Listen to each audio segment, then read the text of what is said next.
Sorry about those technical difficulties here. That happens. Welcome to the Megacast. We're a little bit late, but better late than never. I'm Tyler Kieft in the studios of our flagship stations, 89.3 Lakes FM and Civic Center TV on Comcast Channel 15 and AT&T Channel 99. You can also find us in the Birmingham, Bloomfield area on Birmingham Area Municipal Access and on City Cable 15 of Southfield.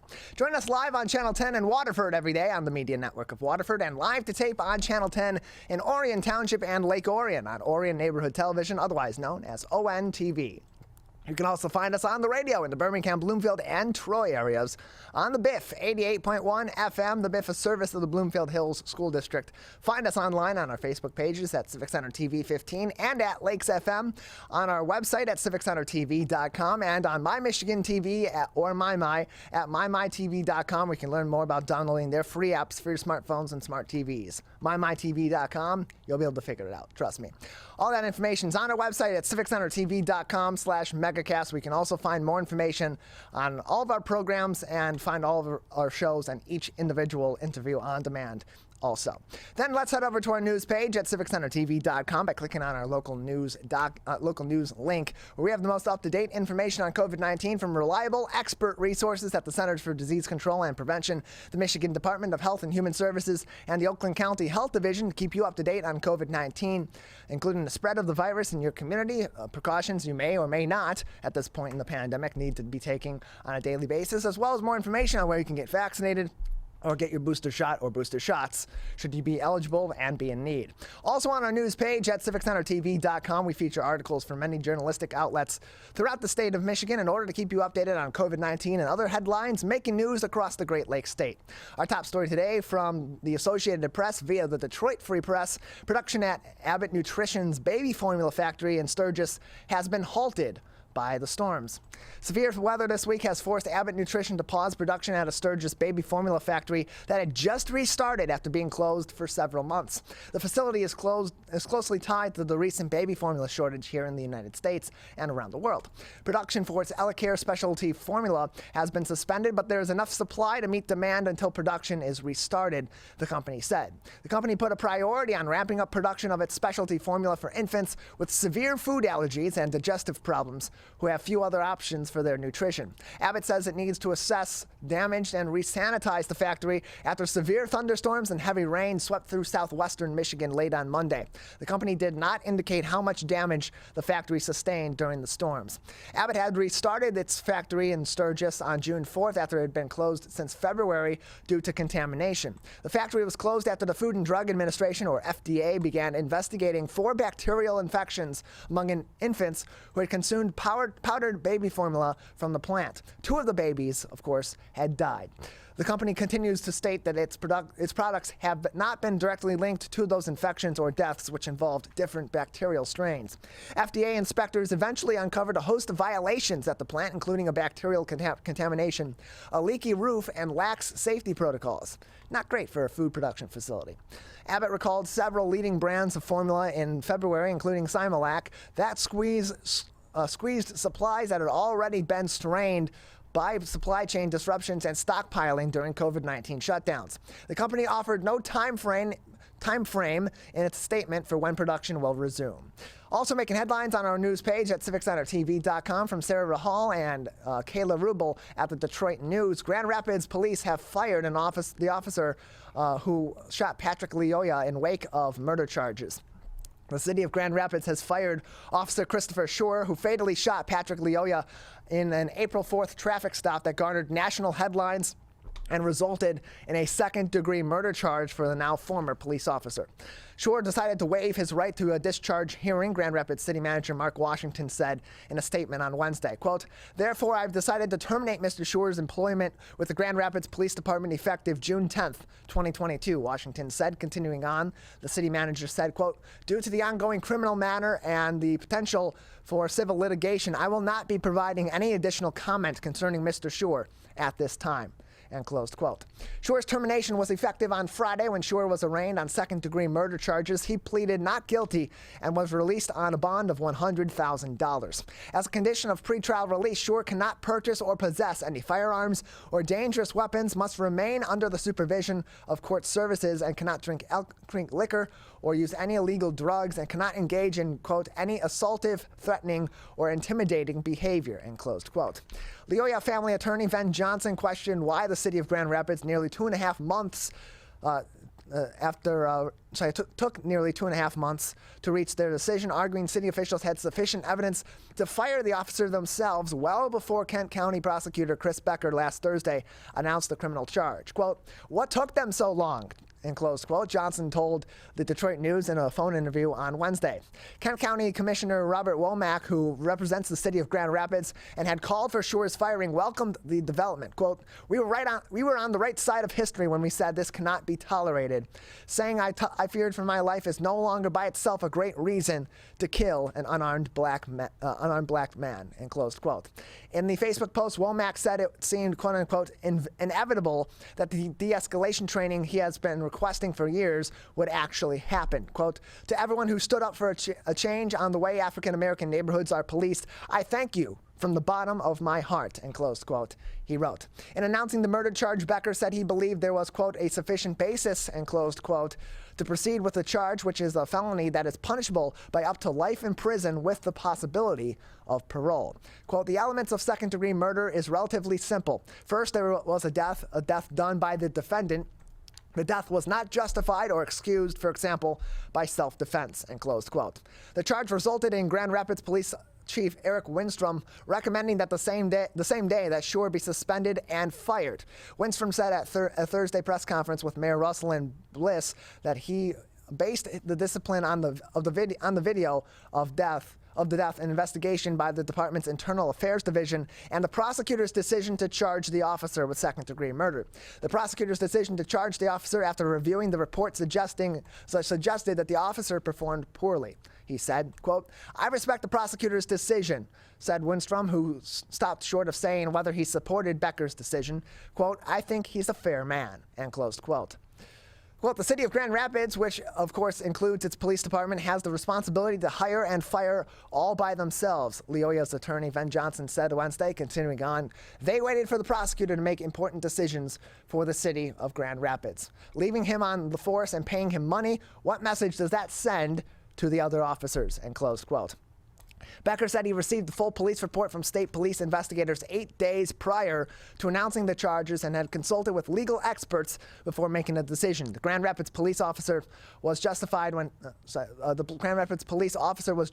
he fatally shot Leoya because, quote, he did everything he was required to do per department policy, end close quote, said attorney Matt Borgula on Friday. Under the Grand Rapids Police Department's use of force policy, officers can use deadly force, quote, only to defend themselves, another officer, or another person against a reasonable threat of death or serious bodily injury, end closed quote. Quote, before legal force was used, he took several steps to the point where he was exhausted and felt that he was in danger of lethal harm himself before he decided to pull his weapon, Borgula said, continuing on. I think that's going to be the defense. I think we're going to be victorious, end closed quote. Video from the April traffic stop shows Shure, a 31-year-old officer, shooting Patrick Leoya, 26 years old, in the back of the head. In the video, Shure asks Leoya, a black immigrant from the Democratic Republic of Congo, if he had a driver's license and spoke English. When Leoya indicated he spoke English and wanted to know why the license needed to be produced, the officer said the car wasn't registered. Leoya eventually fled the car, after which the police officer chased him, according to the video from the Grand Rapids Police Department. The two struggled over the officer's stun gun before he shot Leoya in the back of the head while Leoya was face down on the ground. Legal experts told the Detroit News that Shure must show there was an imminent threat to his life in order to justify using such deadly force. A probable cause conference in the case was set for 9:30 a.m. on June 21st. The preliminary examination is also scheduled for the 28th of this month at 1:30 p.m. Finally, making headlines on our local news page from Ronan Kane of Bridge, Michigan. From retro to high-tech, Michigan drivers are snapping up new license plate options. In April, Holland resident Michael Allen took the standard blue and white Pure Michigan license plate off of his Toyota RAV4's back bumper and swapped it for a new maize and blue Water Winter Wonderland plate. Water Winter Wonderland plate plates were issued to all Michigan drivers between 1965 and 1968, but they made a comeback after a 54-year hiatus as a quote-unquote new old design options for motorists 6 months ago. Now Allen says he sees them everywhere. Allen suggested that the plate has a unique quality of being simultaneously fresh and nostalgic. Quote, I think they are cool looking compared to the boring pure Michigan plates, and I love our water winter wonderland, he said. Continuing on, quote, I sort of keep my eyes out at garage sales for old Michigan plates. The new ones are a throwback to 1965, and close quote. The Water Winter Wonderland plate is not the only new license plate turning heads in Michigan this summer. Digital license plates also officially entered Michigan markets this month, offering users various customizable features and the capability of marking a vehicle as stolen with the click of a button.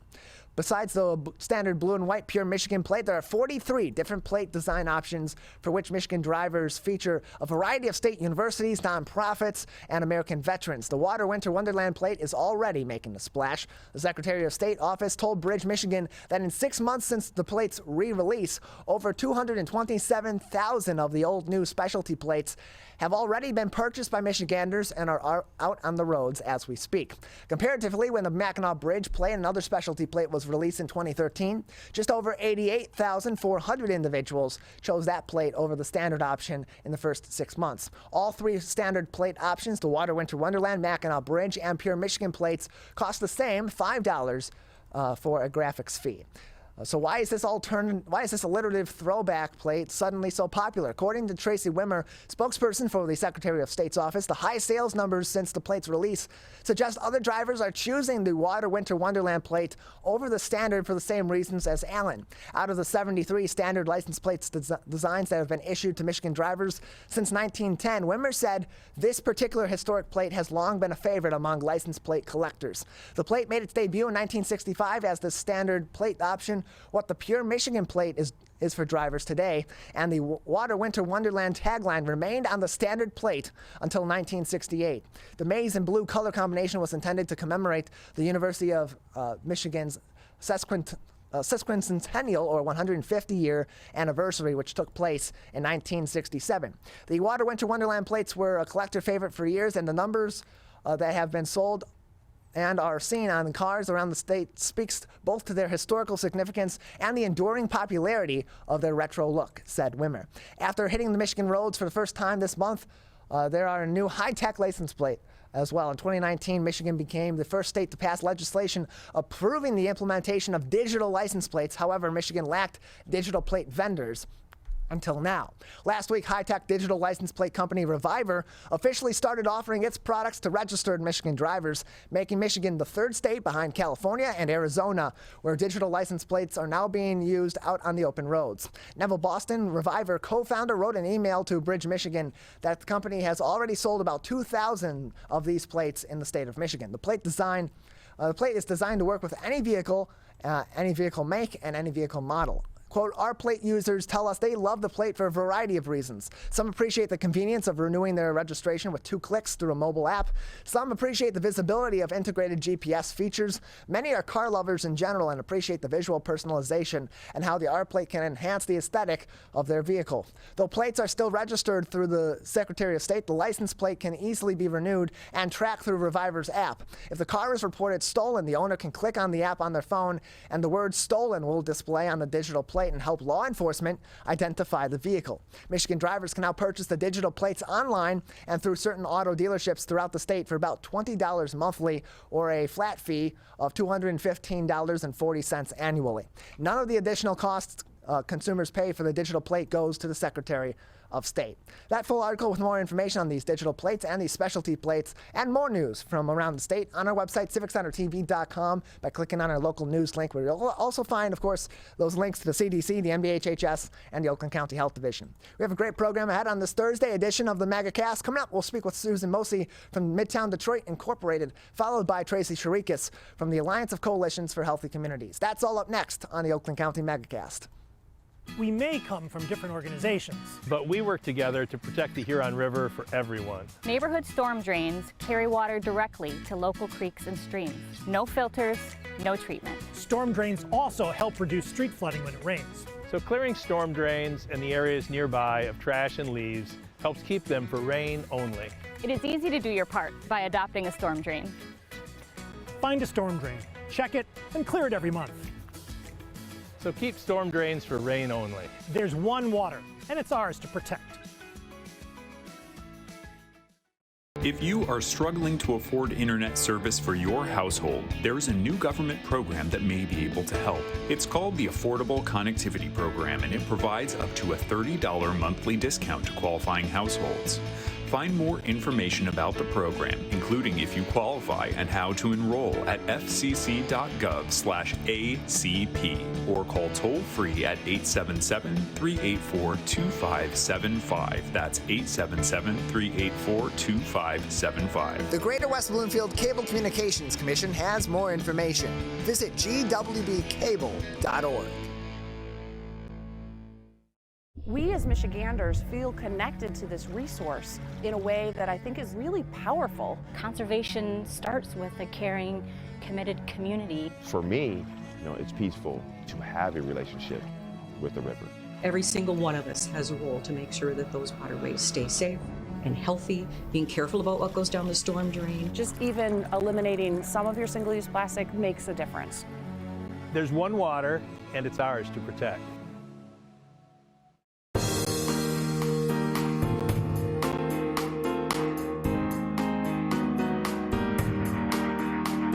Welcome back to the Oakland County Megacast. I'm Tyler Kieft. Learn more about the program by visiting our website at civiccentertv.com and clicking on our Megacast link, where you'll learn more information about all of our partnering stations, including My Michigan TV. Joining us now on the program is the Executive Director of Midtown Detroit Incorporated, Susan Mosey, with us now on the Oakland County Megacast. Susan, thank you very much for being with us today. Thank you for having me.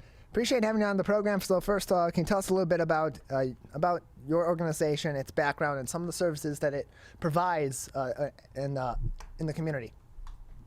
Sure. We're a nonprofit planning and economic development agency for 2 districts in Detroit, Midtown and New Center. And our organization has been around really since 1976. We provide real estate development services, all kinds of housing support services for residents.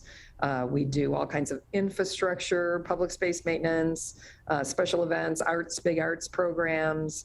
So pretty much, a true community type organization with a very broad mission. So how did your organization then get involved in the design and the and kind of the new thoughts surrounding New Center Park and the projects that's been going on there to really enhance New Center Park and attract people from within the city of Detroit, but also surrounding areas to New Center Park? Yeah, so we actually own 3 parks in New Center, and we have rebuilt and manage another 3 parks for the city of Detroit in Midtown. So we're very active in public space and green space, both on the development side and on the programming side. We think it's absolutely critical for our residents to be able to have safe, beautiful, climate-friendly spaces to spend time in. And New Center Park is a pretty fully loaded performance park. We have a conservancy, we have a bar, we have a full liquor license, we have a concert stage, we have film screens. So this park, different than our others, which are mostly more your standard recreational or passive green spaces, is really an active space for the public.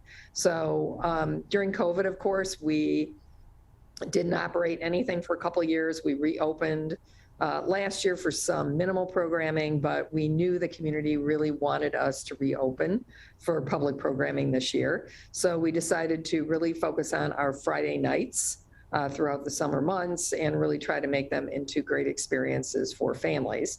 So we have a whole big series of really fun family movies. We oftentimes combine all kinds of giveaways or fun thematic activities for the kids before these movies start. Our gates open at 8 o'clock.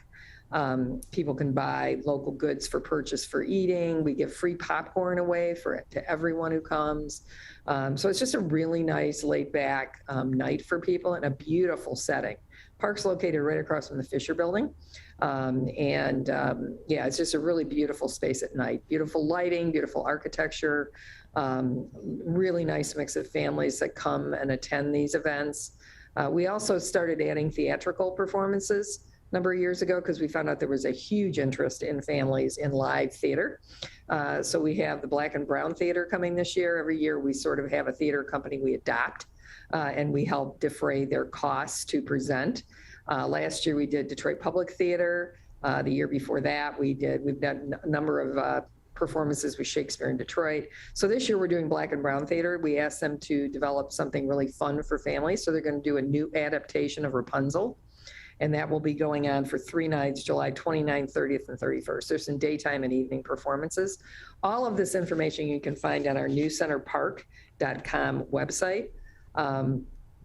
So next year, we're even talking about adding additional nights, probably doing some music programming, maybe some dance since we have a very nice stage, and really trying to hear more from the community about how they'd like to really utilize the park. So that's kind of what's up for this year. It's one of those great places in Detroit. And that's what's so interesting about major cities, especially a city like Detroit, is you have these pockets of the city that they share the collective identity of the city of Detroit, but they also have their own individual identity and their individual personalities and can attract people that have similar interests or people that are just looking to broaden their horizons a little bit. And that's where something like New Center Park that has so many different activities and so many different events that are open to the public, especially during the summer months when people are getting outside, and especially right now as people are getting more active in the community again as the pandemic starts to slow down. How does that factor into planning for this park and continuing to develop this park over time in order to attract more people to come to these events and engage with the city of Detroit in the New Center area? Yeah, so we have a committee we put together of some of our local retailers and some of our local consultants that do a lot of bookings for a lot of venues across the city to really try and think about, since we have such great infrastructure at this park, what can we do that really supports some of the other ecosystems out there, especially around our small businesses? So being able to do some small business marketplaces, some fashion shows, some food and culinary events. I mean, those are all things that we're looking to expand to be able to do and utilize. In fact, we have a beautiful conservancy that's part of this park. So we have the ability to do some indoor, outdoor. We have lots of, like I said, we have a full bar and, lots of space. We can actually accommodate up to 1,000 people in this park. A kind of a new thing is we're one of the founding members of the Detroit Parks Coalition, which you might not be aware of, but it's a new coalition that a variety of the parks in the city, some are city owned. In our case, three of our parks are owned by our organization, but it's a way for us to come together and leverage what we're all doing together. So we can help market each other's parks. We are fundraising as a group and doing a lot of things to promote sort of the essential role that parks have and play in the life of a city. And that's going very, very well, and I think is a great model for others to look at. We're joined by Susan Mosey. She is the Executive Director of Midtown Detroit Incorporated, which oversees New Center Park, which you can learn more information about at newcenterpark.com. That's newcenterpark.com for more information on all the activities and free and fun events that you can experience at New Center Park, right on the corner of 2nd Avenue and West Grand Boulevard, across the street from the Fisher Building in downtown Detroit. Susan Mosey was with us on the Megacast, and you have a fun event coming up very recently, of course, this coming weekend from the time that we are interviewing you today. It will be the Juneteenth holiday on June 19th. However, on the 17th, on Friday, 7 to 9 p.m., we have a very fun event going on at New Center Park to commemorate the holiday. Tell us about the Juneteenth event that you have coming up on Friday. Yeah, so this year we wanted to do something fun to celebrate this holiday. And so we have a great DJ, really a part of the DNA of the city, Gary Chandler, who's going to be coming and spinning all kinds of fun music between 7 and 9. And then 9 o'clock, we're showing Respect. As you know, the Motown Museum is just a few blocks from here, and we're going to be showing that film for the evening. Again, we feel like it's a film and an experience for the whole family. And then can you tell us about the summer lineup of Friday night films? You mentioned that this Friday it will be Respect, which is a film, of course, about Aretha Franklin, who is a major figure in the history of Detroit on the entertainment side in particular and just in general. But what other films will be coming up this summer at the Friday Night Films down at New Center Park? Yeah, a lot of them are just real fun animated films for families. We find that those are always extremely popular. So we have Sing 2, we have Shaun the Sheep, we have Mitchell and the Machine, then we try to mix it up with some that are kind of like, a little bit more nostalgic or fun for the whole family, including the parents. We have the latest edition of Ghostbusters, the newer Jungle Cruise, Tangled, Cruella, In the Heights, again, for folks that are really interested in more theatrical, Spider-Man, the new one there, Batman. So just, kind of a mix of the animated and then just sort of more of the blockbuster, kind of really just fun, wide appeal kind of movies for the whole family. So these events, Susan, are they...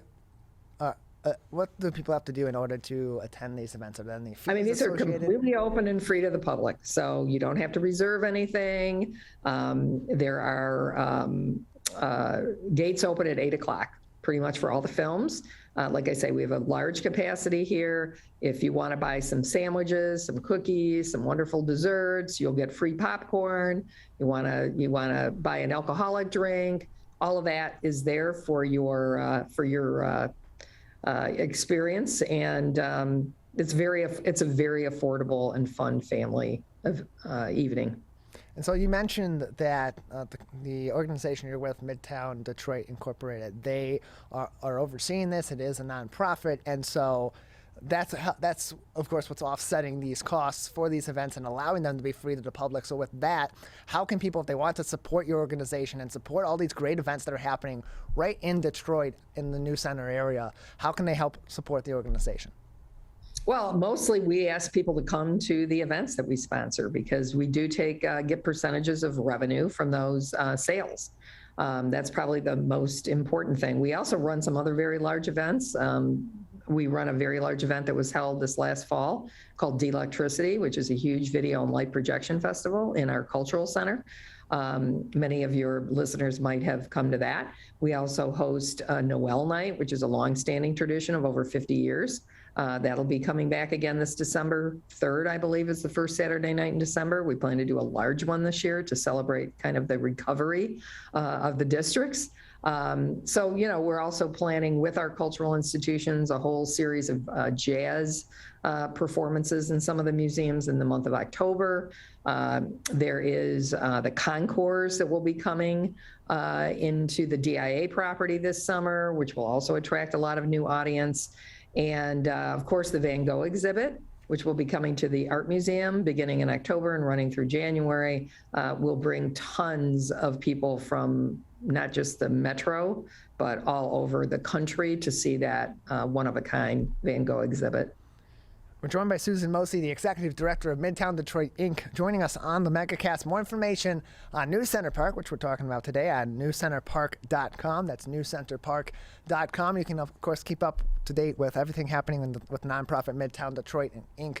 by visiting their website, midtowndetroitinc.org. That's midtowndetroitinc.org for more information on everything else that they're doing. So beyond New Center Park, what other projects at this time is your organization, Midtown Detroit, Inc., working on in the New Center area or other areas of Detroit?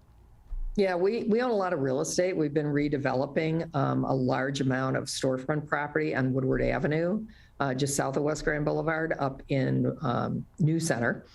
So we brought in the last couple of years a lot of new tenants, including Baba Fair, which is a fantastic African-centered restaurant, Southern Kitchen, Fern, a beautiful clothing boutique, Urbanum, a beautiful home goods boutique, a number of salons, and we have a really interesting writers collective called the Room Project.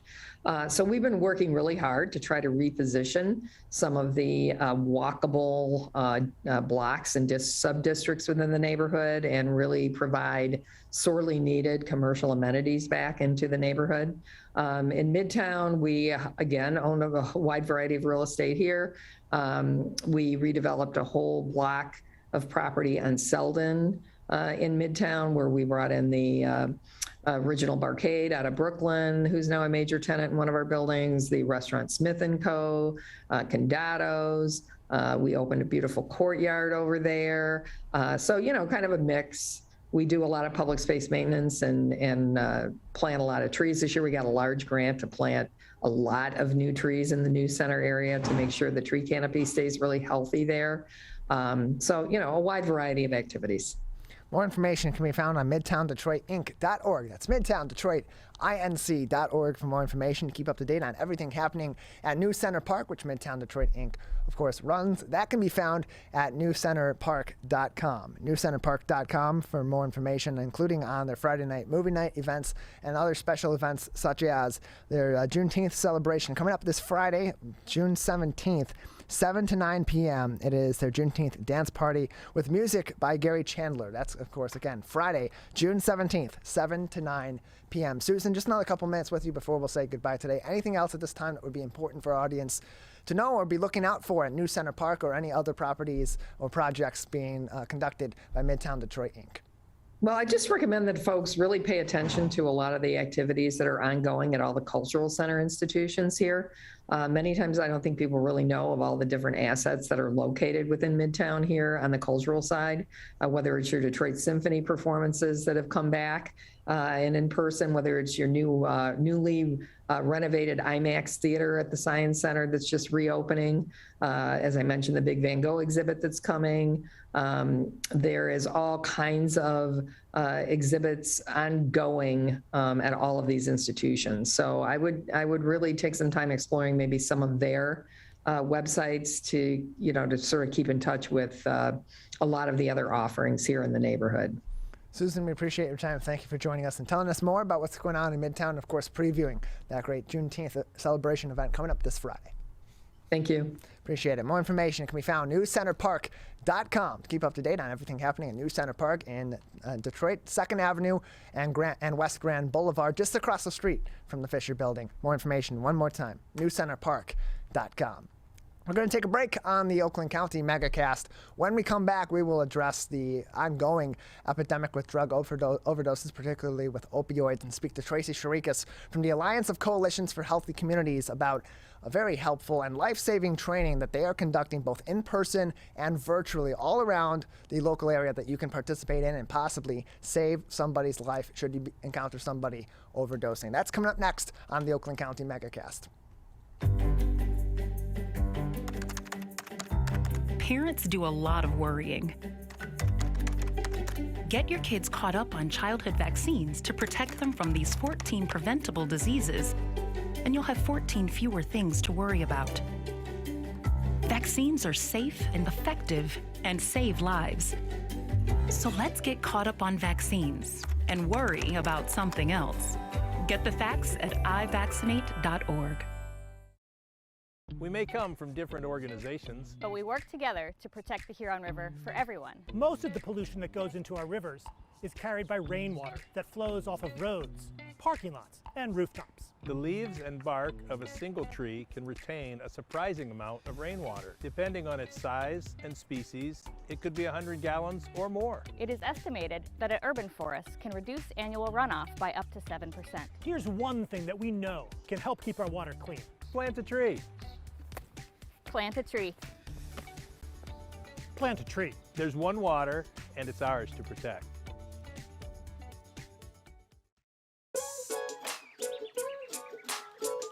One of the things you can look for in your friends is a change in behavior. These can be big changes, they can be small changes in mood, physical appearance. They may be sleeping less or sleeping more, drinking more, or their eating patterns may be different. One big change that can be pretty obvious is change in motivation. Do they no longer want to play basketball? Do they no longer want to play video games? Now that we're spending more time online and in virtual settings, it's really important to pay attention to the language that your friend is using and the words they're using to communicate. So when we text our friends, are they taking longer amounts of time to respond? Are they not responding at all? You don't have to be an expert to try to recognize these signs. The second that you feel it in your gut and that you're concerned, that's the second to have the conversation and open the door to what might be going on. Today, it is easier than ever to join Michigan's Organ Donor Registry and help build a bridge of hope for organ, tissue, and eye donation. Just one person can potentially save or help improve the lives of up to 75 people. By joining, your legacy could be the gift of life. Sign up today at michigan.gov/SOS or at any of the more than 145 Secretary of State self-service stations located across Michigan. Be part of Michigan's Bridge of Hope by adding your name to the Organ Donor Registry. Welcome back to the Oakland County Megacast. I'm Tyler Kieft. Learn more about the program by visiting our website at civiccentertv.com. By clicking on our Megacast link, where you'll find links to each and every one of our partnering stations to learn more information and find all of our programs on demand as well. civiccentertv.com/Megacast. Joining us now from the Alliance of Coalitions for Healthy Communities is Tracy Sharikas, as we continue to be dealing not only locally and statewide, but nationally with the ongoing opioid epidemic. Many overdoses continue to happen every single day, but you can save lives with one special training session, either in person or virtually, that's being conducted by the Alliance and partnering organizations as well. We welcome Tracy in to talk about that and more now on the Megacast. Tracy, thank you for being with us today. Oh, thank you for the invite, Tyler. It's much appreciated. Appreciate having you on. So this Wednesday, June 15th at Skywood Recovery Center in Royal Oak, the Alliance will be holding one of its free naloxone or Narcan training going on there. Tell us about that, how people can participate, and why these training sessions are so critical in our communities at this time. Perfect. Well, we're excited. We started and launched our walk-up drive-through Narcan trainings in the communities during COVID as a way to connect our communities. And it was so popular for an abbreviated version of actual Narcan training, giving individuals what to look for, signs, symptoms, and how to administer the intranasal Narcan. That starts tomorrow at 11:30 a.m. at Skywood Recovery Center in downtown Royal Oak. The address is 117 West 3rd Street, and it's right between the parking garage and Main Street. You can't miss it. It's just come on down. It's free. And I know it's going to be hot tomorrow, but we'll also compliment you with a bottled water. And nothing is cooler than saving lives. So that's right, Dave.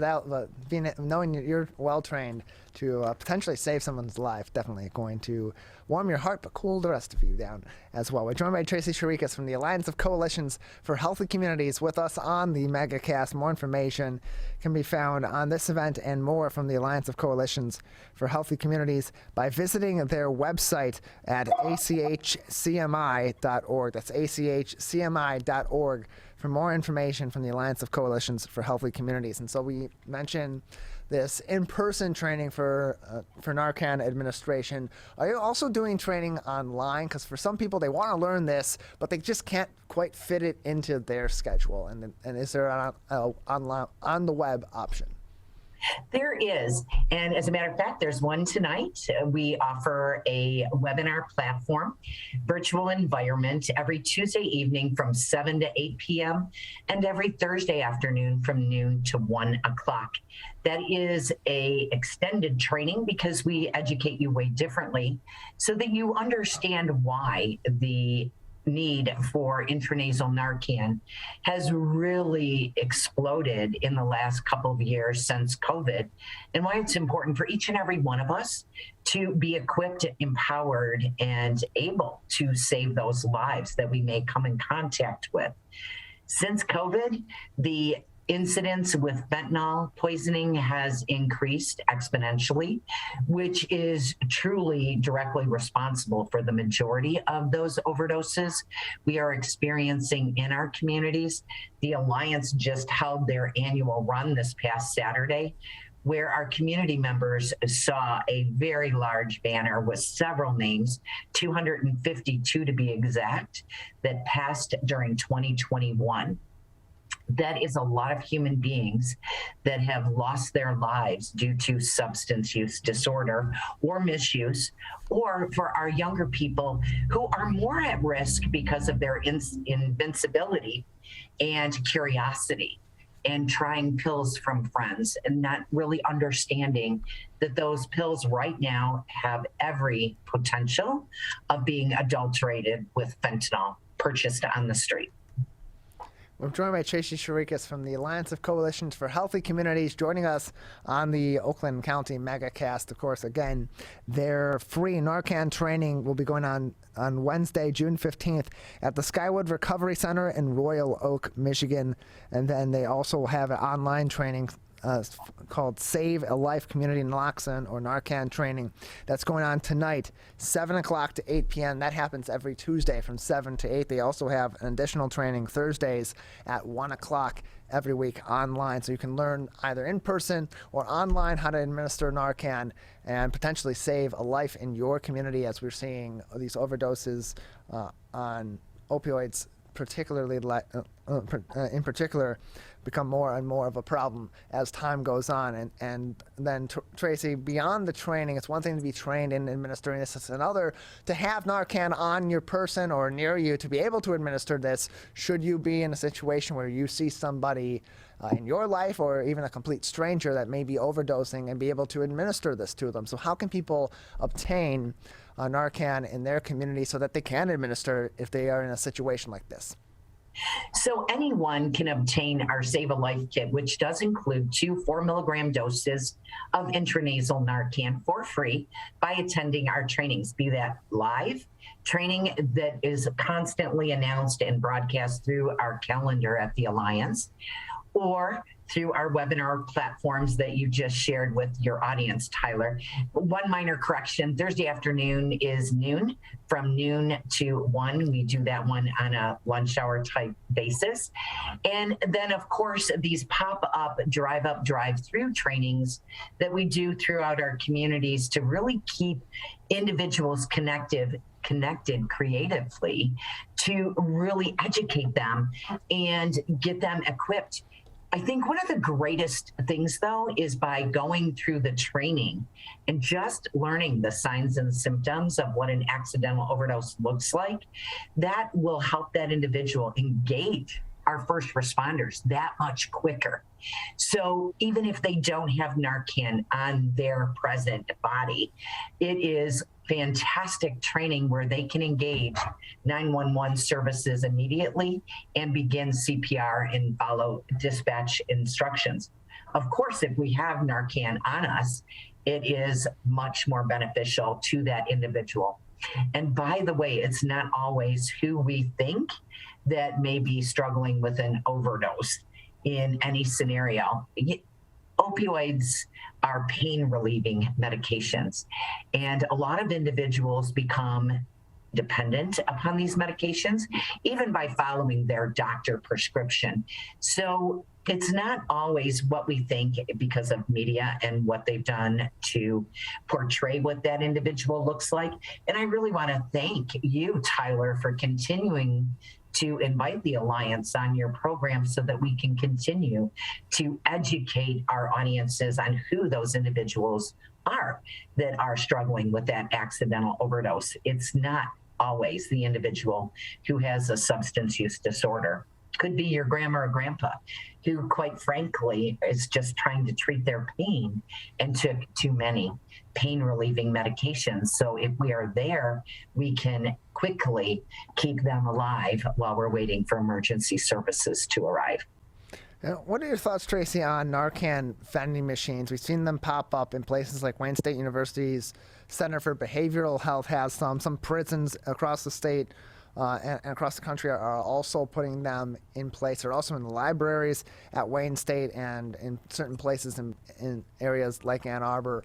Is this something that is also, in addition to these trainings and in addition to having Narcan and people trained and administering it out in the community, is this something that can also be a great help for those that maybe don't have Narcan on their person out in the community?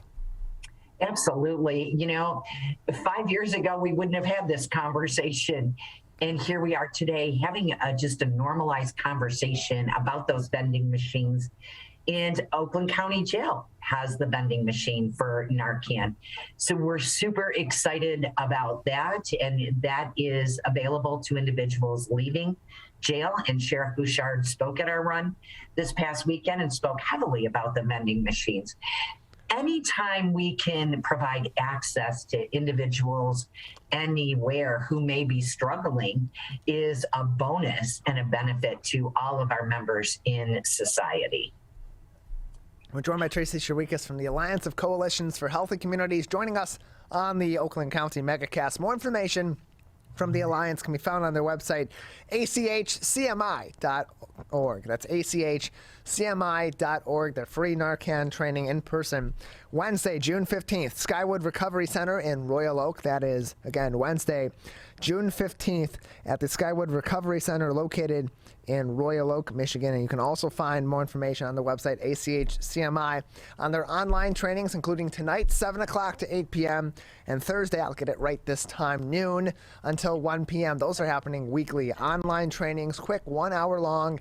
You can get yourself trained in administering Narcan and potentially save a life in your community with someone that may be overdosing on an opioid. And so as we continue on with the conversation on these Narcan vending machines, we've seen such great support from certain universities, some municipalities, even the Oakland County Sheriff and in Oakland County jails have these Narcan vending machines. On the other side of the argument, some may make the argument that these are encouraging overdoses or they're encouraging drug use more than they are providing an aid to those that may be in a life-threatening situation because of drug use or misuse. What's your reaction to those that are saying that this might actually be a bad thing? Well, as we continue to move forward through these crises that continue to occur, we've got to, as a community, be prepared to help our community members stay alive, number one, in order to step into recovery. And in all fairness, this is true harm reduction language, and we are moving into that harm reduction to, I think I lost you. No, we should still be here. I'm still around. Can you hear me at least, Tracy? Oh, we go. Sorry about that. All of a sudden, my screen went white. Oh, it's okay. But with the harm reduction language to maybe a family member who is new to this environment, maybe has a loved one struggling, we completely understand your mindset. That was my mindset 12 years ago. Prior to having my own loved one struggle with substance use disorder, I would have thought it would have been an enabling tool. When in fact, when you're watching individuals out in the community innocently taking a substance or taking too much of a pain relieving substance, does that mean that they should just ultimately die? Absolutely not. We as community members have a responsibility to help our fellow humans to stay alive and allow them to obtain treatment resources that they need or help that they may require. So yeah, there's a lot of pushback in that arena, but it's changing. And it's changing because your program and programs like this are helping to educate the public on who actually is struggling. And you want to help these people. You want to help people that are using or even especially those abusing these substances to get the treatment that they need. They can't get that treatment. They can't get that help if they're dead. And these sorts of interventions prevent overdoses from being deadly, or at the very least give an opportunity to save that life. And you don't have people making an argument that, oh, if someone has a heart attack, we shouldn't revive them because they're just going to go have another heart attack at some point in time. That would be considered a ridiculous argument. This is also a ridiculous argument. It's about saving lives, and you can't help people stop their drug abuse, and you can't save people when they misuse drugs or they accidentally overdose if you don't have these sorts of interventions in place. So often it does go wrong. So we're glad and we're happy to always help educate the community with your help, Tracy, on this program. Of course, more information on Narcan training and the benefits of Narcan out in the community to help save lives in these situations can be found at achcmi.org. That's achcmi.org. Their in-person training this week is Wednesday, June 15th, Skywood Recovery Center in Royal Oak. You can also get trained on administering Narcan weekly online, Tuesdays 7 to 8 p.m. and Thursdays noon to 1 p.m. achcmi.org. And Tracy, as we talk about saving lives for those that may be abusing drugs or may just have an issue with drug addiction. Let's also talk about prevention. What sort of other preventative and intervention tactics are being employed by the Alliance of Coalitions for Healthy Communities and its partnering organizations in our communities at this time? Well, our largest community partner is Oakland Community Health Network, where the Alliance is the largest prevention organization whatsoever, in our county. And one of the greatest tools that we have is educating our youth from a younger population. And that is making an impact and a difference. There are 22 community coalitions throughout Oakland County that are directly funded by the Alliance to bring forth this kind of prevention programming to their youth. So we are consistently and constantly in front of from a prevention side to equip our communities with the right knowledge of what we are seeing and what we are experiencing in each and every community. Every community in Oakland County is very diverse and very unique. That's what makes our county so amazing, that we could be speaking here on West Bloomfield, channels, or the Oakland County channels, and rural people are picking that up as well. And rural communities desperately need the Narcan training because of, the access time. We're joined by Tracy Chirikas from the Alliance of Coalitions for Healthy Communities, joining us on the Oakland County Megacast. More information, achcmi.org. Again, that's achcmi.org for more information. And for those that may be having problems with substance abuse or who have family, friends, other people in their life that they believe or they know may be having issues with substance abuse or misuse, how can they get in touch with the Alliance of Coalitions for Healthy Communities to engage in some of these preventative and intervention programs that are available? All your viewing audience needs to do is to reach out to info, I-N-F-O, at achcmi.org. Ask your question and we'll direct it to the right individual who can immediately address your concerns. Tracy, we appreciate your time. Thank you so much for joining us on today's edition of the Megacast. You can keep up with more information on the Alliance of Coalitions for Healthy Communities, as well as their programs, not only their Narcan training, but other programs and intervention materials as well, by visiting their website, achcmi.org. That's achcmi.org. We're going to take a break on your radio homes for the Megacast, 89.3 WBLD Orchard Lake and 88.1 WBFH Bloomfield Hills, as well as the remainder of our network. On the other side, we'll kick off the Michigan Megacast talking about one of our favorite things in the state of Michigan, nature. West Bloomfield Parks Naturalist Azoury will join us next on the Michigan Megacast. A message from the staff of Michigan's Crime Victim Compensation Program. Anyone can be a victim of crime and suffer lasting trauma, physically, emotionally, and financially. But you are not alone. If you're struggling financially due to a crime, we're here for you. Find out if you qualify for crime victim compensation. Call 877-251-7373 or visit michigan.gov/crime-victim. A message from the Michigan Department of Health and Human Services, Division of Victim Services. You see certain things get reincarnated in your children. My daughter is very much inspired by my wife's artistic pursuits. So my daughter started making necklaces. She makes what we call affirmation fashion. I tell her every day that your black is beautiful. Your black is beautiful. Your black is beautiful. And if there's anything better than being beautiful, it's being smart. And if there's anything better than being smart, it's being kind. And reaffirming that every day is our method of making sure her chin never drops. My dad wasn't around, and I remember riding a bike and falling off and cutting myself, and me never just wanting to get back on it. People ask, how your children learn how to ride a bike, and you didn't. I didn't teach them. I just created an environment where they taught themselves, and all I had to do was be there.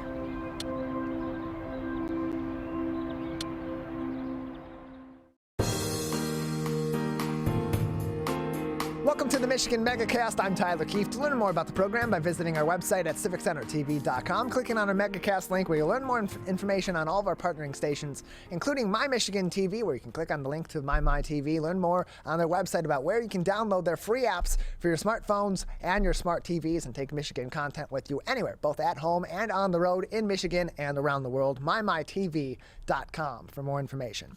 Joining us now is Lauren Azoury. She is the Park Naturalist Supervisor at West Bloomfield Parks, joining us on the Megacast as we begin Pollinator Week 2022. Lauren, thanks for being with us today.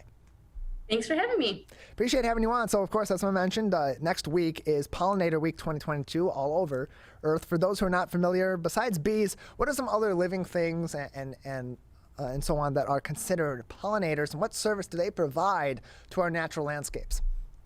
Yeah, it's so great that pollinators are getting more and more attention because they are really crucial to our food consumption as humans, but also crucial to our ecosystem as a whole. So yeah, bees get the best advertisement, I feel like. A lot of people realize that bees are pollinators, but not just honeybees. We have lots of native bee species here in Michigan, and as well as hummingbirds can be pollinators, butterflies are pollinators. In some parts of the world, bats are pollinators, not our Michigan ones, but in other parts of the world. And sometimes even ants can pollinate. So usually in the insect and most insects are thought of as pollinators more so, but yeah, in other parts of the world, bats can be, so can hummingbirds. So lots of different pollinators out there that help us spread seeds. And so what makes pollinators so vital to our ecosystems, especially at this time of the year as plant life is beginning to bloom and going into the summer season is really having that vitality it doesn't quite have during the winter season? How important are pollinators in all of that?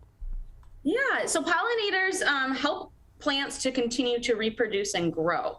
So if you don't have a bee or another pollinator visit a flower and then cross-pollinate to another flower and transfer that pollen, that flower will not turn into the fruit that it produces. So here in Michigan, our cherry production and our apple production is all thanks to pollinators.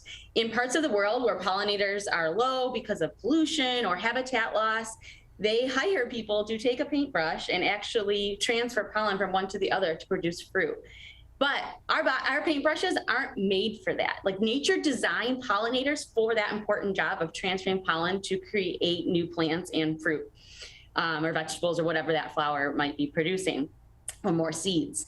So they're Mother Nature made them that way. So their bodies are made to collect these things. A lot of bees have special spots on the back legs that are pollen sacs, and they are much more productive than humans can be in trying to produce fruit and vegetables. So 1 in every 3 bites of food that you probably take needed a pollinator. Like, a pollinator needed to pollinate that plant in order to produce that food that we were consuming as humans. We're joined by Lauren Azoury. She is the Park Naturalist Supervisor at West Bloomfield Parks, joining us on the Michigan Megacast. More information on West Bloomfield Parks, including their nature room and other nature activities, can be found on wbparks.org. That's wbparks.org for more information from West Bloomfield Parks. And during the month of May, last month, many people across the state of Michigan and around the country participated in what was called the No Mow May campaign. We know that particularly because so many mowers are gas-powered and emit those greenhouse gases, that's a factor that played into why people would participate in the No Mow May campaign. But they also affected our pollinators, too, as we were getting into the thick of the spring season. How did No Mow May benefit those pollinators in our ecosystems? Yeah, it was great to see that really taking momentum this year more than previous years. No Mow May is a great campaign to help pollinators, especially as they're emerging from their hibernation state from the winter. They need those nectar sources. So all pollinators drink nectar, and nectar can come from all different kinds of flowers. But in the early spring, as you know, there's not very many flowers up. But our grass, if it's not fertilized and pesticized, our grass will produce lots of great nectar sources. Dandelions is one of them. Clover is a huge one. So those are sources that we just decide that green is, just short green grass is what was culturally considered beautiful in the past. And I think No Mow May, the idea is to change people's minds that it doesn't have to be this green manicured lawn. That's really a landfill. A green manicured lawn provides no habitat, or any good runoff surfaces as well. Like it doesn't help grab water or help with stormwater runoff. So No Mow May was great because it helped flowers to continue to grow that would have normally been mowed, which provides early nectar sources for pollinators. But I hope that the trend continues throughout the season because it's not just May. I'm not saying don't mow your lawn, but there's other amazing things we can do to help pollinators out. And that includes maybe removing a small part of our grass and turning it into a native plant garden, which will provide nectar sources for our pollinators year round. So you can plant something that blooms early spring and then plant something that blooms in the fall, and you'll help pollinators throughout the whole season in your grass or in your garden. So No Mow May is a great campaign. It definitely saves on energy, definitely provides great early nectar sources for our pollinators, but also, and other things to remember, is that we can keep doing this throughout the season. And that's kind of what Pollinator Week's all about. So next week, June 20th, kicks off Pollinator Week, and just kind of bringing to light the importance of pollinators and what we can do to help them.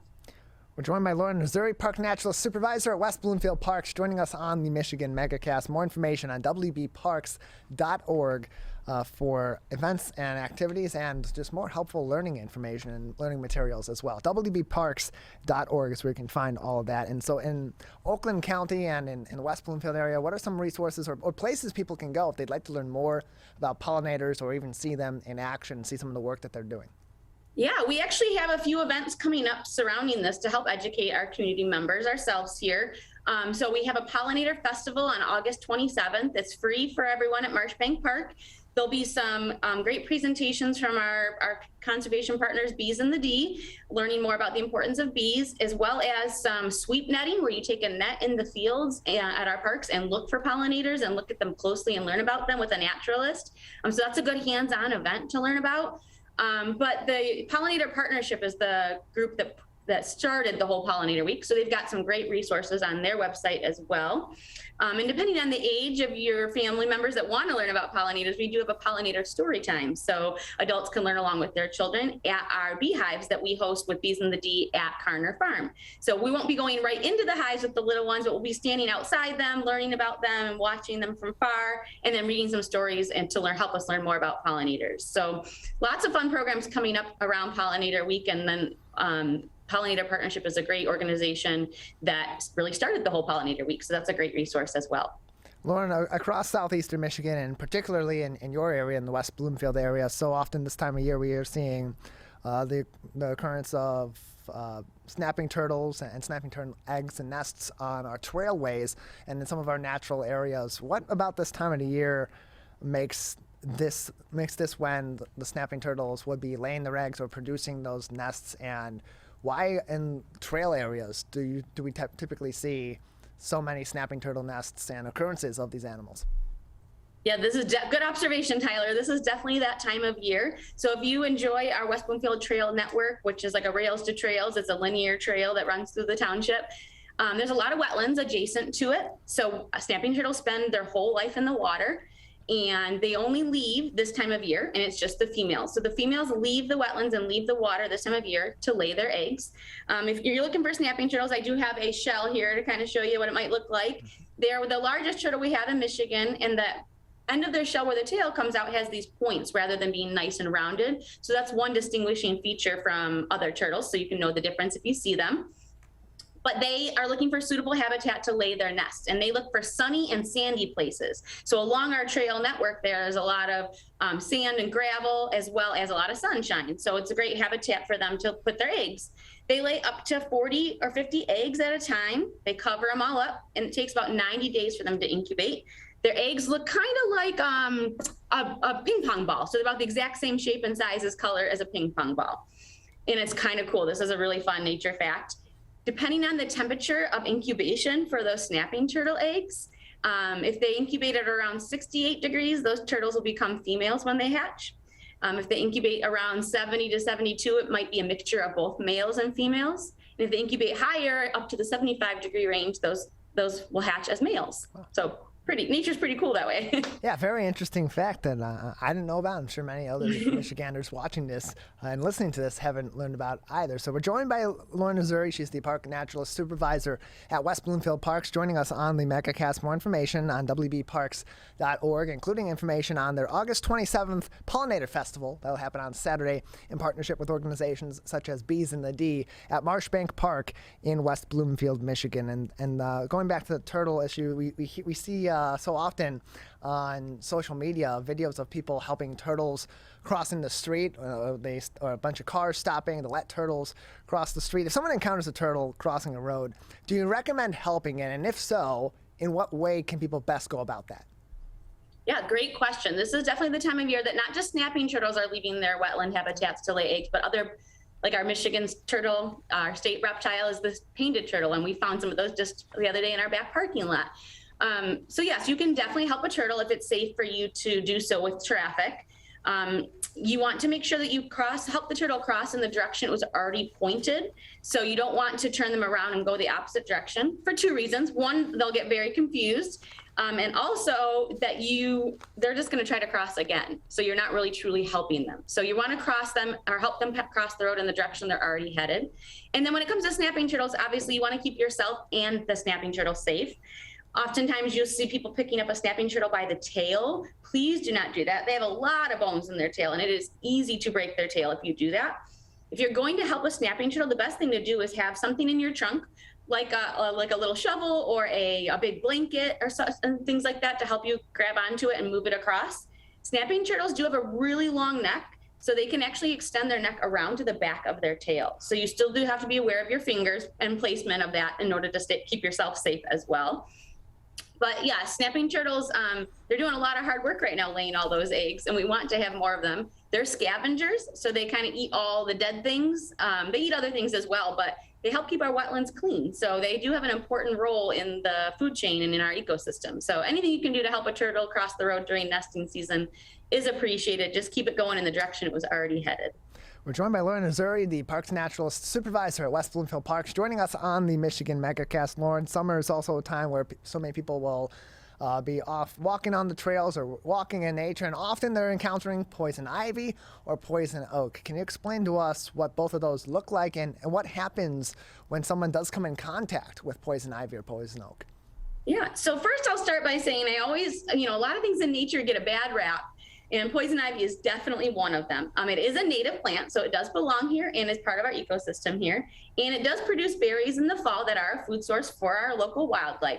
So it does have its time and place, and it is important. But obviously people don't like it as much because it has this urushiol, which is like an oil, and that oil is what people react to. Their oil is what causes the scratching and the blisters that might be caused depending on if you are allergic or not. So not everybody has a reaction to poison ivy or poison oak. A lot like a bee sting, it just varies on your genetics and your, how you react to it yourself. We actually do not have, so Tyler, you mentioned poison ivy and poison oak. In Michigan, there is no poison oak. It is not a species that we have in here. It's not on the range map. Poison oak usually grows along the coasts, west and east coasts in those states, but we don't have poison oak here to worry about. So that's one thing you can check off the list. But for poison ivy, I'm sure most of you have heard, the leaves of 3, let it be. But there are a fair amount of plants in Michigan that have 3 leaves, so that can be confusing sometimes. It often gets confused with wild raspberry. But the leaves of 3 for poison ivy, the middle leaf has 2 cutouts, 1 on each side, and then the side leaves look more like a mitten. And where they meet in the middle is usually a red stem. Poison ivy can grow on the ground as a singular plant with 1 stem and 3 leaves, or it can grow up a tree or up something as a vine. And the vine of poison ivy is hairy. So one phrase we like to use to help people remember is if it's hairy, it's scary. So if you see a hairy vine with little rootlings that are kind of fuzzy on the side, that's probably poison ivy. And again, you're allergic to the oils. So the oils can be in poison ivy year round. So you can get poison ivy even in the winter. And if it touches your dog's fur and you pet your dog, the oil can be transferred to you. And it's in the leaves, the stem, as well as the vine. So it's in all parts. So if you ever think you might be in contact with poison ivy, the best thing to do is to wash with cold water. Warm water opens our pores and allows the oil that we have reactions to go deeper into our skin. So cold water, and then oftentimes people recommend like a good dish soap like Dawn, because that's meant to cut grease and oil, and so it will help wash that away as quick as possible. We're joined by Lauren Azoury, the West Bloomfield Parks Naturalist Supervisor, joining us on the Michigan Megacast. More information on their website, wbparks.org. That's wbparks.org. And you mentioned that poison ivy is a native plant. If people find it in their yards or they find it on their property, should they remove it? Should they move it somewhere? Or should they let it be and just leave it off to the side and just kind of have a forewarning that, hey, this is in this area and I might be allergic? Yeah. Right now in our park systems, if it's not on the trail where people are most often, we do not do anything to eradicate it. We let it grow. Obviously, if it's in an area that is a really high traffic area and could cause problems, we would remove it. But if it's in your yard and an area off to the side where you're not going to be at, you can definitely let it grow. If you are going to remove it, it is definitely a few things to remember. Do not burn. Poison ivy, if you burn it, the oil will go into the air and then you can breathe it and it will go into your lungs. So definitely not a safe choice there. They don't recommend mowing it either because the particles then go into the air. So the best thing to remove is either using, sometimes people recommend an herbicide, or to pull and dispose of the gloves that you're using when you pull.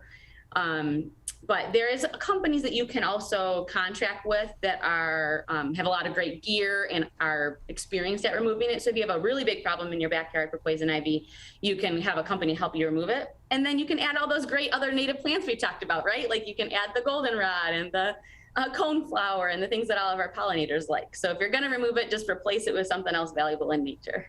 Lauren, thank you very much for joining us. Appreciate your time and your insight on so many different topics.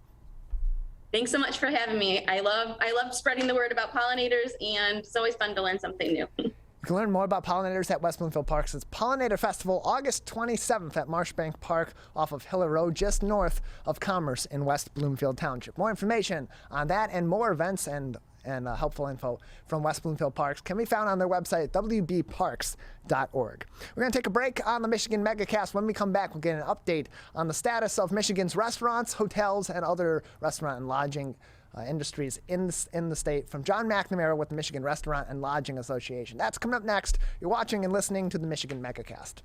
Whether you're the city, the county, or the Huron River Watershed Council. As partners working together to protect our water resources, we agree. Pet waste is a source of harmful bacteria in the Huron River. When it's left on the ground, it can wash into the storm drains. These lead directly to our streams. No filters, no treatment. Here's one thing we know that can help keep our water clean. Pick up pet waste and trash it. Pick up pet waste and trash it. So pick up pet waste and trash it. There's one water, and it's ours to protect.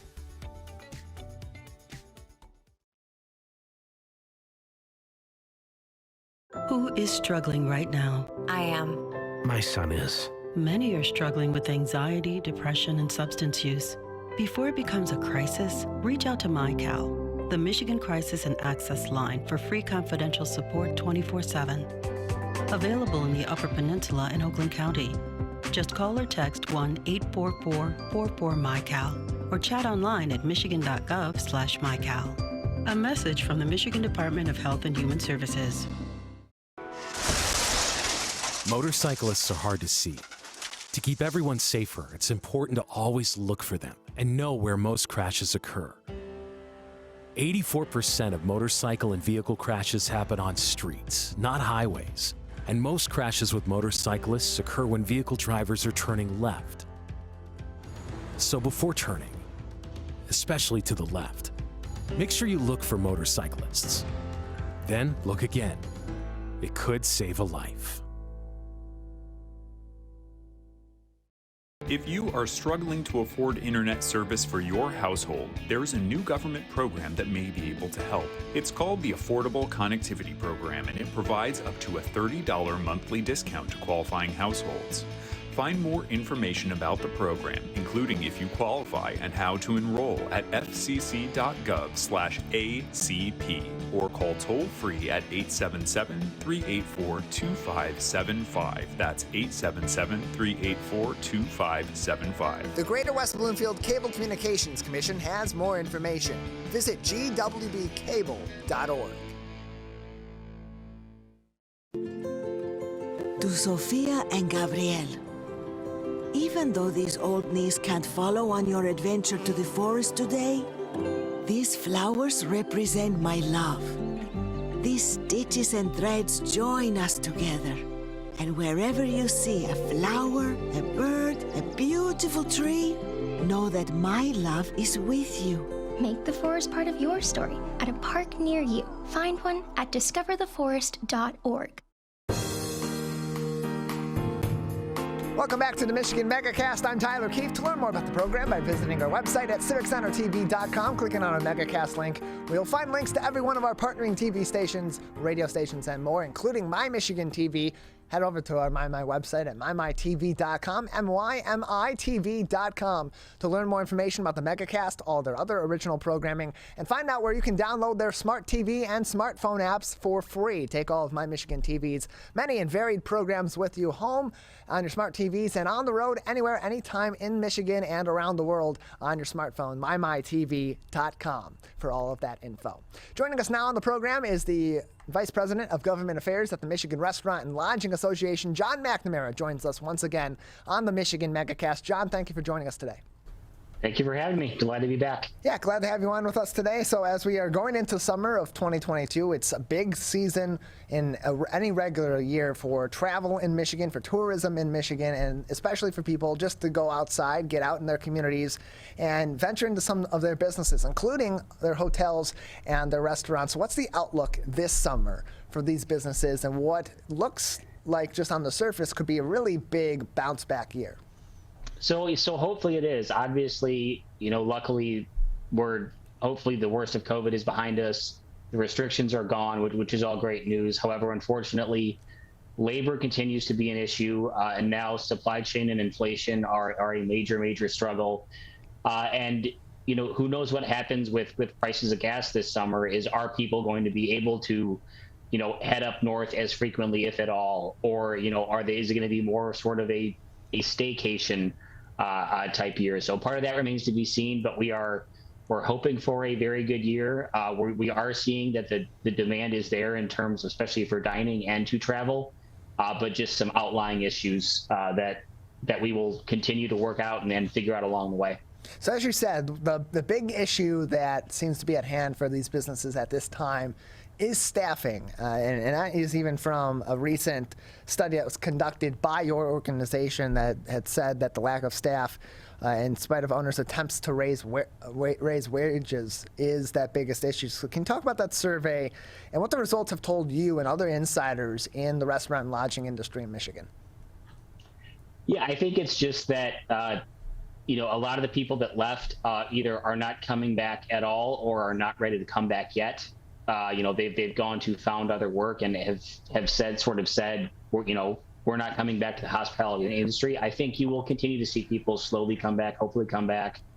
But in order to do that, we are also looking at sort of continuing to work and train the next generation of leaders in this industry. So it's going to be a very big budget year for us here at the state legislature. So one of our asks is increased funding for a program called ProStart, which is a high school culinary program in 70 high schools across the country. Michigan sent 2 teams to nationals this year, but these are high school students who their senior year are in a career in tech program, and they can walk out and they're ready to work in a restaurant day one. So they can walk out of high school and start working. And the other is a newly established Hospitality Training Institute of Michigan, HTIM. And this is a brand new school we established here at MRLA, and it is for a lot of people became accidental managers during COVID. They showed up to work every day and there was no choice. It was, you're a manager, you're a general manager, you're a shift leader. So it's now giving those people skills they need in order to manage more effectively. And then when people have a really good employee who they think want to be a manager, we're upscaling those employees in order to continue to be leaders in this industry. So while we hope people will continue to come back to this industry, we think it is incumbent upon us to help this industry come back is train and retain this next generation of leaders and workers.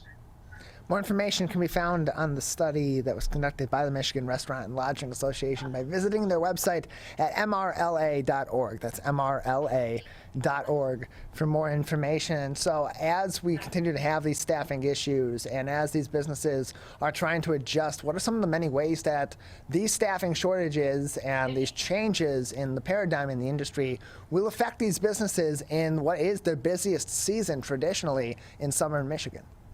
So I think you're going to continue to see, maybe not serving breakfast, lunch, and dinner if that's something you typically did. You're going to continue to see maybe you're closed a day or two a week, or maybe you're closing off certain sections and saying, yeah, I can sit 150 people.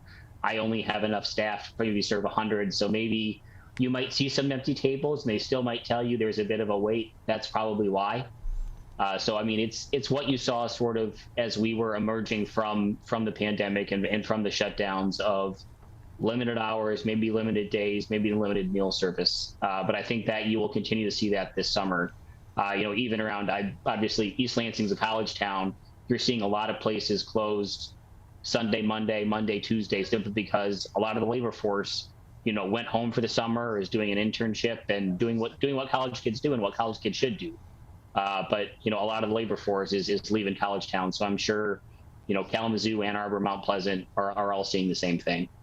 We're joined by John McNamara, Vice President of Government Affairs at the Michigan Restaurant and Lodging Association on the Megacast. More information can be found on their website at mrla.org. That's mrla.org. And so as these businesses are continuing to try to cope with this issue and to mitigate the staffing issue, to continue operations as normal as they possibly can, what sort of incentives we've seen in the past? The incentives have been a big part of trying to recruit new staff or retain staff that have either recently left those jobs and they want back, or are still in those jobs and they want to keep. Are those incentives still there, and in what capacity? Not really. I think in the most part, incentives were great for a point. But at this point, with, the McDonald's in Traverse City is paying $21, $22 an hour to start. So at this point, I mean, you're seeing increased wages, which is getting people back. But in terms of the direct incentives, off the top of my head, I don't know anyone who's really doing that anymore. You're seeing a lot of, work today, get paid tomorrow, sort of some, getting paid more quickly. That's something large chains can do. That's not something your small and independent operator is able to do. So, between labor force and between supply chain and inflation, it's still going to be an interesting and trying summer for some people, for most people. We hear so much and we talk so much about the changes that have been made on the restaurant side of this industry because of the staffing issues, because of the supply chain issues, because of the ways that these issues amount for these businesses. On the lodging side, what are some of the ways that these issues are individually and collectively affecting our hotels and other lodging businesses? I would say on the staff side, the largest impact on lodging hotel is housekeeping. And you're seeing a lot of people now who will say, if you're staying for 1 or 2 nights, you may not receive housekeeping service. If you're staying for longer, it might be every other day. Or if you need fresh towels, call down to the desk. We're happy to bring them up. So it's going to be slightly more of a proactive approach in some cases. But I mean, housekeeping right now is tough to do, and it's going to be limited. I know there are situations where hoteliers are having their high school kids this year are working housekeeping because they need it, and the high school kids want to work, which is great, and they need housekeepers. So I think you're going to see, probably not your typical housekeepers a lot this summer. You're going to probably see 16, 17, 18-year-old high school kids in there changing sheets and making beds and taking out trash and doing this, that, and the other. But on the hotel side, it would definitely be housekeeping maintenance is where the biggest impact has been.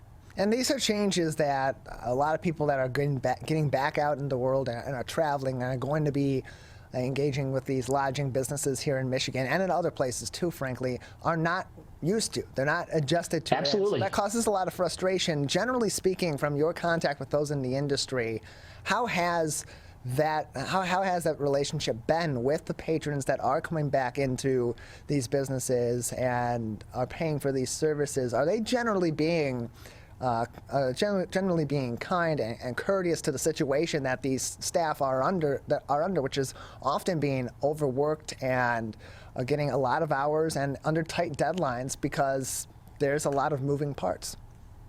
Absolutely, and they have been, and I think they have been for the main reason that, from the time they book the reservation and get that confirmation email, it's in that email that this service might be limited. If they call and interact with them before the stay, is communicated. When they check in, it's communicated. So they know very, very, as much as possible beforehand that these services might be limited and it might look a little different. And I think when people know that going into it and they're prepared for it, it's much easier and they can plan for it rather than when you check in and maybe, you have, your whole family, mom, dad, a couple kids, all of a sudden not having housekeeping could be a big deal in that situation. But if you allow people to plan for it, let them know ahead of time, for the most part, the vast majority have been very understanding and very receptive.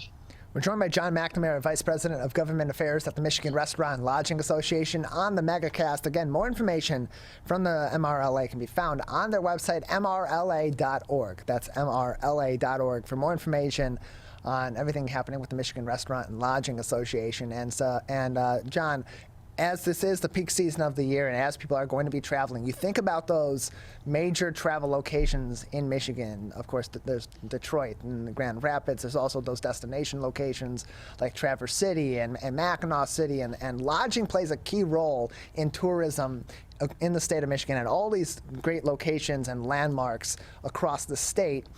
Knowing that this is a busy season, this is the busiest season of the year, and the issues that are mounting on the staffing side, on the supply chain side, how ready are our businesses for that rush that maybe can be expected this summer with people coming back out into these communities and exploring the state, both from within Michigan and from across the U.S. and the world? They're ready and they can't wait. They're ready to return to normal. They're ready for as much normal as hopefully we can be this year, this season, and hopefully next season, 2023, this really is a distant memory and everything's behind us and we're completely back to normal. But they are more than ready. I was on Mackinac Island last week as part of the Detroit Chamber Policy Conference, and just about every single thing ran smoothly, ran very, very well. So they're more than ready. They did this before COVID, and they're ready to do this after COVID as well. We're joined by John McNamara, Vice President of Government Affairs at the Michigan Restaurant and Lodging Association, joining us on the Megacast. More information, again, on their website, mrla.org. That's mrla.org for more information. John, as we continue on into the summer season, as we are starting to get to a more sense of normalcy following the bulk of the COVID-19 pandemic, we look back, we think about all the restaurants and other businesses in the restaurant and lodging industry that had fallen as a result of COVID-19. And now we're in different financial times, but it's still, presumably speaking, a time of crisis. Are we seeing new businesses in these industries come back in and sort of replenish the numbers that we lost in terms of the businesses that had fallen to COVID-19? I think we have, and we'll start with a little bit of sort of bad news on that, is that, I don't think we're done with closures. A local restaurant here in Lansing just announced they were closing last week. So I think, unfortunately, you will see some more closures, and that's going to be part staffing, but that's also going to be a lot of supply chain and inflation. And I also think you're going to see some people who have made it through it and have said, I'm tired. I simply can't do this anymore. But though, you're also seeing new restaurants open, you're seeing new hotels open, you're seeing concrete being poured, for hotels. So I think the market is out there, the demand is there, and you will see, some of that loss replaced with new businesses. And while that's great, and we always welcome new business in this state, unfortunately, there will still be some people who are forced to close their doors just due to everything that's gone on these past 2.5 years and the sort of uncertain future of the next probably 6 to 12 months. We're joined by John McNamara. He is the Vice President of Government Affairs at the Michigan Restaurant and Lodging Association, joining us on the Michigan Megacast. More information can be found on mrla.org. That's mrla.org for more information on the Michigan Restaurant and Lodging Association. John, before we let you go, anything else that we should be considering about our restaurants and our lodging businesses at this time, or other interesting information we haven't covered today? I would know. Thank you for having me. And I would just say, as I usually do when I sign off, that anyone who, waits on you, serves you, checks you in a hotel, they're doing the absolute best that they can. We are not out of the woods yet. So I just ask you to, continue to please be patient with them, help them out. And, if your favorite item is not on the menu, which it might not be this summer, they'll have plenty of other great options for you. So I thank you for having me and look forward to seeing you again. Appreciate having you on. Thanks very much, John. We've been joined by John McNamara, the Vice President of Government Affairs at the Michigan Restaurant and Lodging Association. Keep up to date with the MRLA on their website, mrla.org. We're going to take a break on the Megacast. When we come back, we'll talk to one of over 300 charities and nonprofits supported on the Shared Detroit platform. That's up next on the Michigan Megacast. When times get dark, we can't see the help that's all around us. When you don't know where to turn, let 211 be your guiding light.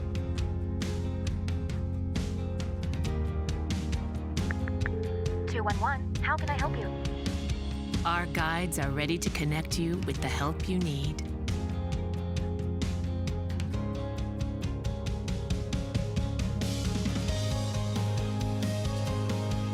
For help with food, healthcare, mental health, and other resources. Call 211 or visit 211.org. 211. Get connected, get help. We may come from different organizations, but we work together to protect the Huron River for everyone. Neighborhood storm drains carry water directly to local creeks and streams. No filters, no treatment. Storm drains also help reduce street flooding when it rains. So clearing storm drains and the areas nearby of trash and leaves helps keep them for rain only. It is easy to do your part by adopting a storm drain. Find a storm drain, check it, and clear it every month. So keep storm drains for rain only. There's one water, and it's ours to protect.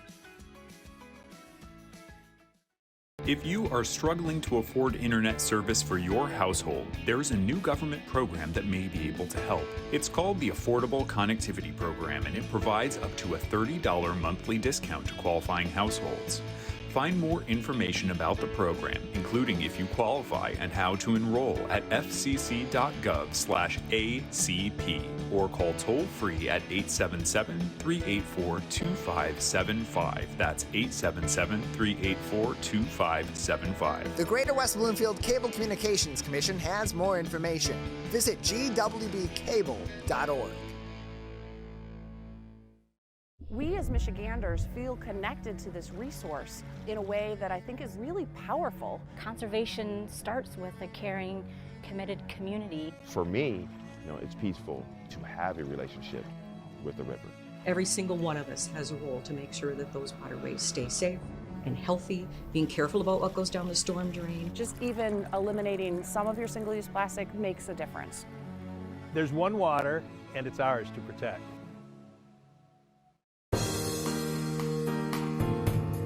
Back to the Michigan Megacast. I'm Tyler Kieft. Learn more about the program by visiting our website, civiccentertv.com, clicking on our Megacast link, where you'll find more information on all of our partnering stations, including My Michigan TV, a unique streaming service that serves the people of Michigan with Michigan content created by creators right here in the state of Michigan. You can find more information by going to mymytv.com. We're going to our website at civiccentertv.com/Megacast and clicking on the My Michigan TV link. Joining us now is one of over 300 charities and nonprofits supported on the Shared Detroit platform. We're joined by Irene Watts, the Director of Development at the Arc of Northwest Wayne County, joining us on the Megacast. Irene, thank you for being with us today. Thank you, Tyler. Thanks for having me. Appreciate having you on. So first off, give us a little bit of background information. Tell us about the Arc of Northwest Wayne County and the services that it provides in Wayne County. Yeah, so the ARC of Northwest Wayne County was established in 1961. It was by a group of parents who wanted to guarantee that their children in the school systems had equity in the classroom. The ARC itself is a national organization. So if you think about the Red Cross, the way that they have a national organization with chapters, the ARC is set up the same way, but our mission is to support individuals with intellectual and physical disabilities, ranging from birth to death. So those parents decided in 1961 that they wanted to have the same sort of quality education for their children. And since then, we've been going 61 years strong. And some of those programs that I was just mentioning, starting at birth, we have the only kind of its sort of construction in the state of Michigan. It's called a LECOTEC program, which means absolutely nothing to most people. But the meaning is toy and play. So the only kind of its state is a toy lending library. So every month, just like when you go to the library, you can check out books, you can check out toys. So for those parents who have maybe children with disabilities, toys are expensive. And sometimes the box is more enjoyable than the toy itself. And so you waste all of this money, right? You think you waste all of this money, and it's the toy it's the box that they play with. So what we do is we kind of alleviate that sort of financial burden that toys can sometimes come with, especially if they're designed for children with disabilities. That kind of increases the price tag. So what we have here in our Redford office, we have 2,000 toys, and the program is geared from 0. And we have some children who've maybe they're just north of 13 years, but they still want to come back. And they can come to our building. They have an hour of a play session, therapy session, and moms, dads, uncles, cousins can come and bring that child. They can come and play with those toys for an hour, and they leave with 6 toys.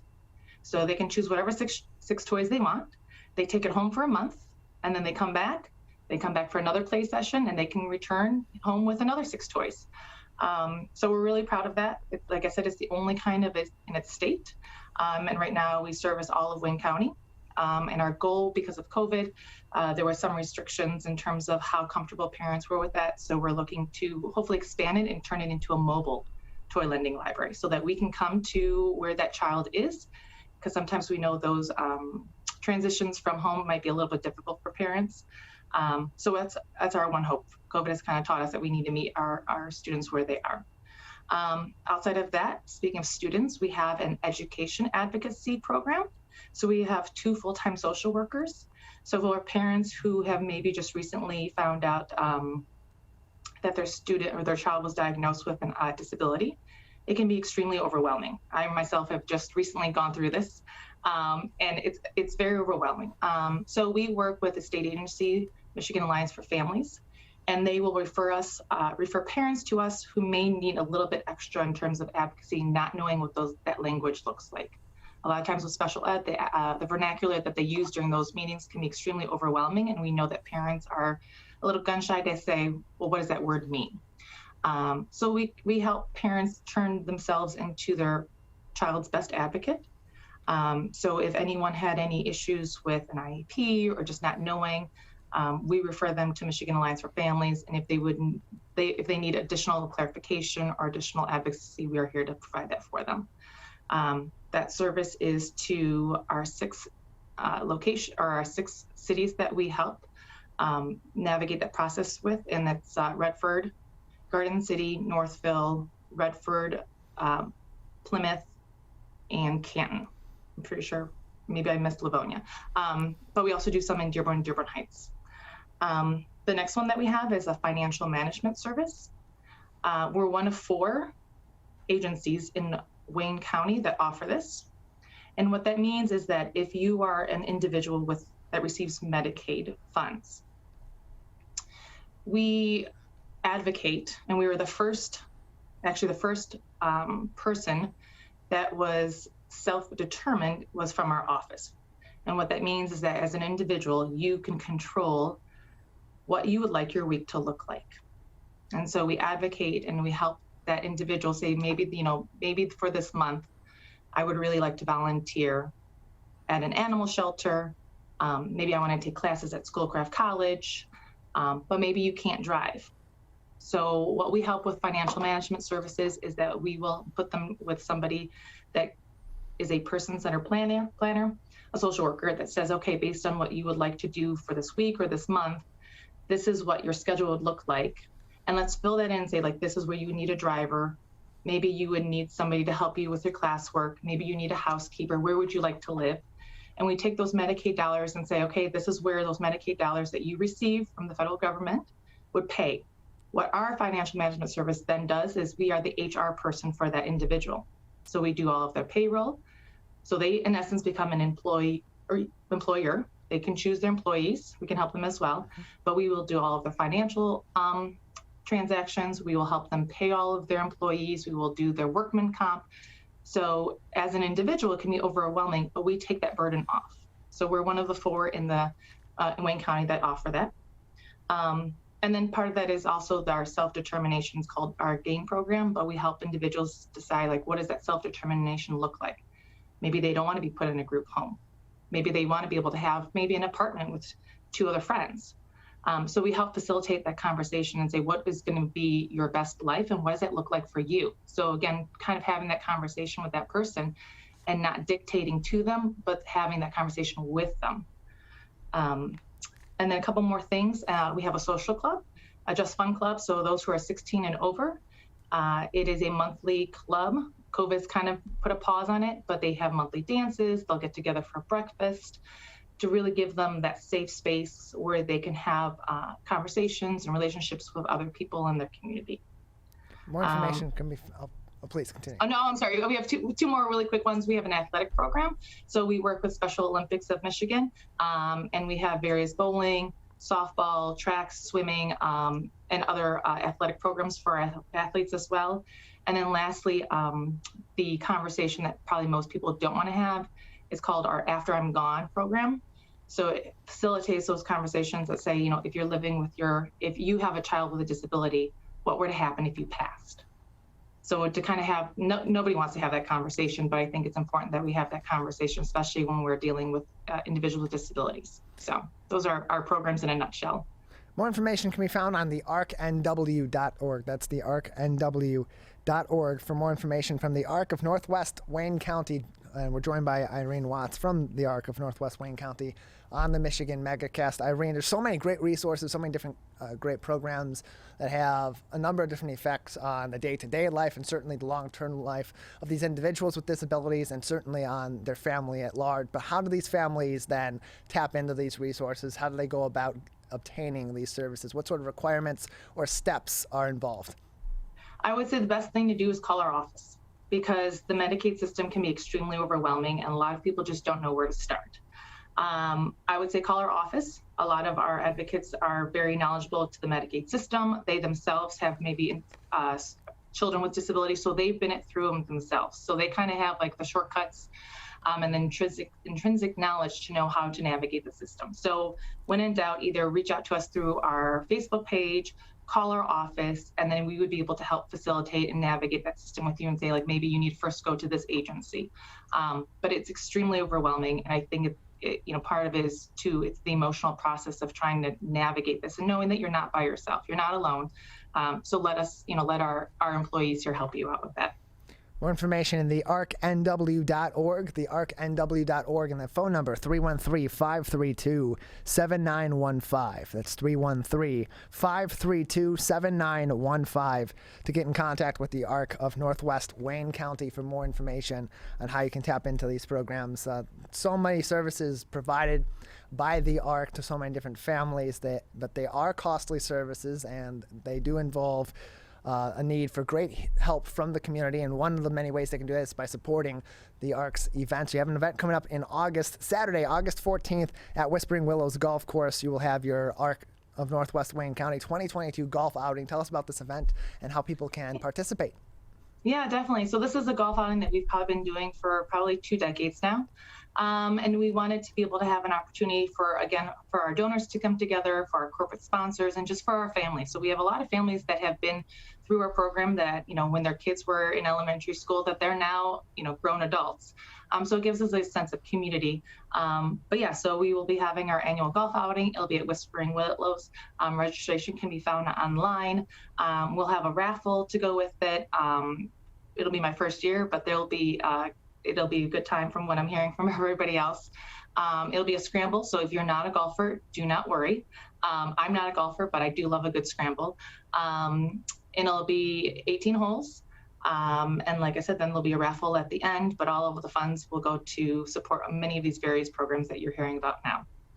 TheArcNW.org is where you can find more information on everything provided through the Arc of Northwest Wayne County, and to find more information on their golf outings that will happen on August 14th at Whispering Willows Golf Course. More information, again, TheArcNW.org. That's TheArcNW.org. What other ways can people support the organization and the programs that it has? Are there volunteer opportunities as well? There's always volunteer opportunities. I know with the golf outing, we're definitely looking for some more volunteers. We're hoping to have somebody at every hole that can kind of help explain more of these programs to our guests.